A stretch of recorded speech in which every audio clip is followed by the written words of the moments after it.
Hello student, this is Tarannum and welcome to my channel. आज हम लोग इकोनॉमिक्स का चैप्टर नंबर फर्स्ट का पार्ट टू पढ़ेंगे। ये पार्ट टू है। पार्ट फर्स्ट आपका अगर छूट गया है तो प्लेलिस्ट में जाकर आराम से आप लोग देख सकते हैं। सबकी प्लेलिस्ट बारी बारी मैं सब बना रही हूँ, तो आप लोग को कोई भी प्रॉब्लम ना हो, इसलिए जो है आप लोग चैनल की प्लेलिस्ट में जाकर अकाउंटेंसी, स्टैटिस्टिक और इकोनॉमिक्स की प्लेलिस्ट धीरे धीरे तैयार हो रही है। आप लोग वहाँ जाके आराम से देख सकते हैं। ठीक है, ये पार्ट टू है, इसलिए पार्ट वन को आपको देखना ज़रूरी है। पार्ट वन ज़रूर देख लीजिएगा, तभी आपको पार्ट टू समझ में आएगा। ठीक है, तो आइए हम लोग समझते हैं। पहले हम लोग इकोनॉमी के बारे में समझ चुके हैं इंट्रोडक्शन में, पहले वीडियो में। आज हम लोग इकोनॉमिक्स पढ़ेंगे। What is economics? इकोनॉमिक्स क्या है? It is a social science बेटा। ये एक सोशल साइंस है, ये एक प्योर साइंस नहीं है, ये एक सोशल साइंस है, जिसे जो है which study the way a society choose to use its limited resources to produce goods and services to distribute them among different groups of people। Economics क्या है? ये एक सोशल साइंस है। आप लोग ने बचपन में पालनपुर चैप्टर टाइप पढ़ा होगा, थोड़ा सा आपको याद होगा, वहाँ से ये स्टार्ट हुआ है इकोनॉमिक्स, जो कि अब यहाँ पर हम लोग इसे पढ़ रहे हैं। सोशल स्टडी क्या है? सोशल स्टडी है जो कि जो है ये हमें ये वो तरीका बताती है चूज़ करने का। कल मैंने आपको पढ़ाया है कि ये क्या है, ये एक प्रॉब्लम है चूज़ करने की। हमारे पास लिमिटेड रिसोर्सेस हैं, जिससे जो है हम लोग जो है चूज़ करने की जो है तरीक़ों को समझते हैं इकोनॉमिक्स में, और अपने लिमिटेड रिसोर्सेज से क्या करते हैं, उसे अपने गुड्स को बनाते हैं, प्रोड्यूस करते हैं, उसके बाद उसे डिस्ट्रीब्यूट करते हैं, यानी कि उसे जो है सेल करते हैं, उसे बेचते हैं।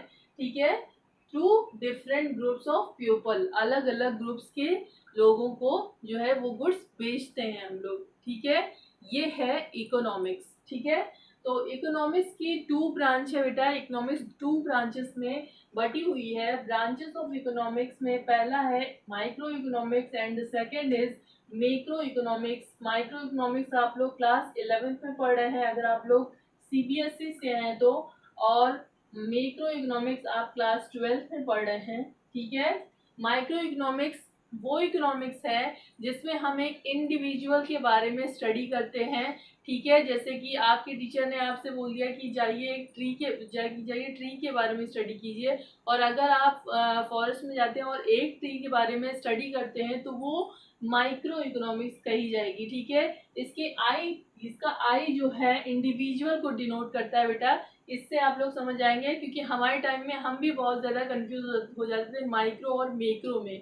ठीक है, क्योंकि उस टाइम पे 12th में माइक्रो मैक्रो साथ में चलता था।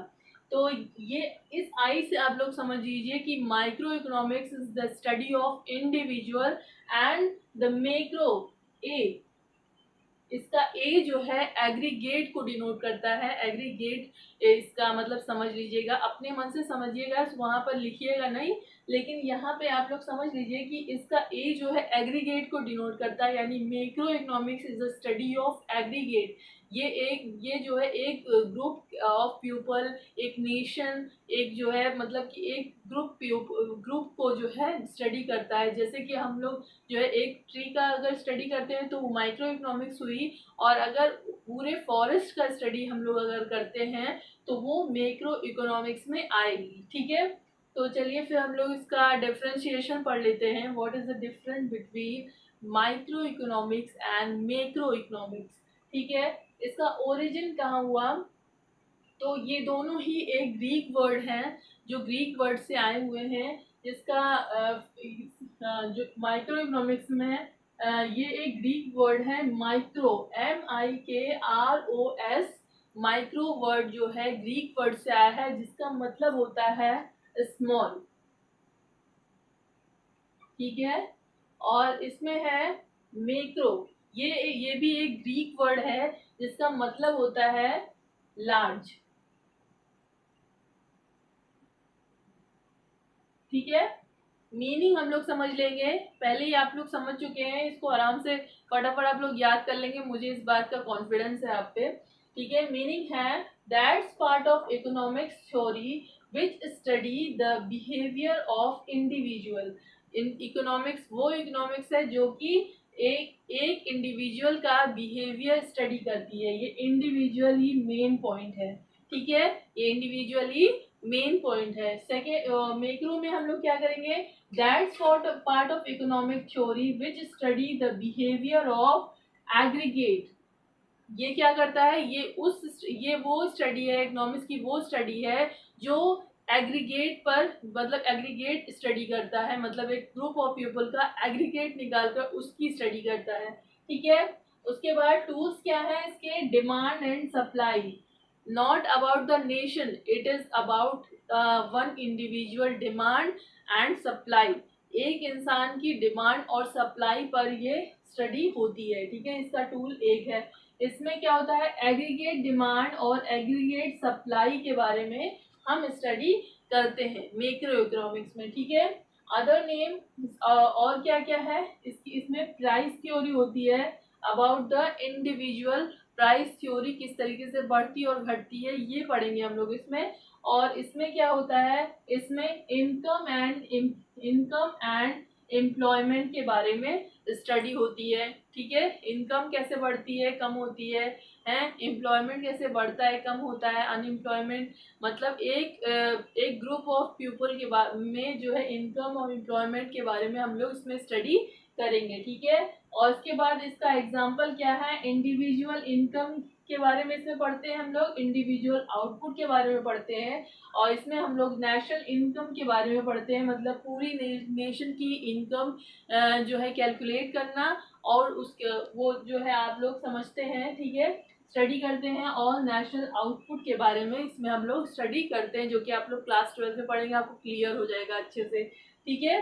तो इसको आप लोग स्क्रीनशॉट ले लीजिए। तो नेक्स्ट टॉपिक है हमारा सेंट्रल प्रॉब्लम, जो कि बहुत ही इम्पोर्टेंट टॉपिक है, क्योंकि जब ये 12th क्लास में था तो ज़रूर से ज़रूर बोर्ड में आता था, तो 11th में भी आने के चांसेस बहुत ही ज़्यादा हाई हैं, तो इसे आप लोग स्टार मार्क कर सकते हैं। This is very important topic, central problem, जो कि है हमारा central problem of an economy चाहे छोटी हो या बड़ी हो, ठीक है, गरीब हो या अमीर हो, हैं, चाहे तो वो कहते हैं जैसी भी इकोनॉमी हो, उन सब को सेंट्रल प्रॉब्लम को फेस करना पड़ता है, ठीक है। सेंट्रल प्रॉब्लम क्या है, सेंट्रल प्रॉब्लम हमारी है, फर्स्ट है what to be produce, second है how to be produce, and third है for whom to be produce, ठीक है। ये तीन हमारी सेंट्रल प्रॉब्लम है। फर्स्ट हमारा है what to be produce. What to be produce में क्या आता है, हम क्या प्रोड्यूस करें, ठीक है। involve selection of goods and services to be produced, the quantity to be produced, क्या है कि हम लोग क्या प्रोड्यूस करें, हैं, हम लोग क्या प्रोड्यूस करें, जो कि जो है किस और क्या है, किस क्वांटिटी में प्रोड्यूस करें, मतलब उसकी क्वांटिटी ऐसी हो न, अगर ज़्यादा हो जाएगा जो गुड्स है तो वो ख़राब हो जाएगा, और कम अगर हो जाएगा तो उसकी प्राइस बढ़ जाएगी। इसीलिए बैलेंस में, लेवल में उसे उतना ही प्रोड्यूस किया जाए जितना कि वो कंज्यूम हो जाए, ठीक है। तो ये सबसे पहली प्रॉब्लम है। सेकंड प्रॉब्लम है हमारी हाउ टू बी प्रोड्यूस, मतलब उसे कोई भी गुड्स है, कोई भी सर्विस है, उसे किस तरीके से प्रोड्यूस किया जाए, मतलब कि उसे, हमारी दो टेक्निक होती है बेटा। फर्स्ट होता है LIT यानी लेबर इंटेंसिव टेक्निक, और सेकंड हमारा होता है CIT यानी capital intensive technique. First labour intensive technique, मतलब कि ऐसी टेक्निक जिसमें लेबर का यूज़ ज़्यादा हो, ठीक है। और सेकंड है हमारा वो टेक्निक जिसमें मशीन का यूज़ ज़्यादा हो। तो जैसे इंडिया जैसी कंट्री में जहाँ पर लेबर बहुत ज़्यादा मिल जाते हैं, ज़्यादा एजुकेटेड लोग नहीं हैं, ज़्यादा स्किल्ड लोग नहीं हैं, तो यहाँ पर लेबर इंटेंसिव टेक्निक जो है ज़्यादा यूज़ होती है। क्यों? क्योंकि यहाँ पर लेबर आसानी से मिल जाते हैं, और जो है अगर हम लोग मशीन लगा देंगे बेटा तो फिर क्या होगा, अनएम्प्लॉयमेंट बहुत ज़्यादा बढ़ जाएगा। इसलिए यहाँ पर क्या होता है, LIT का यूज़ किया जाता है। और जैसे कि USA है, चाइना वगैरह है, वहाँ पर जो है CIT टेक्निक ज़्यादा यूज़ की जाती है।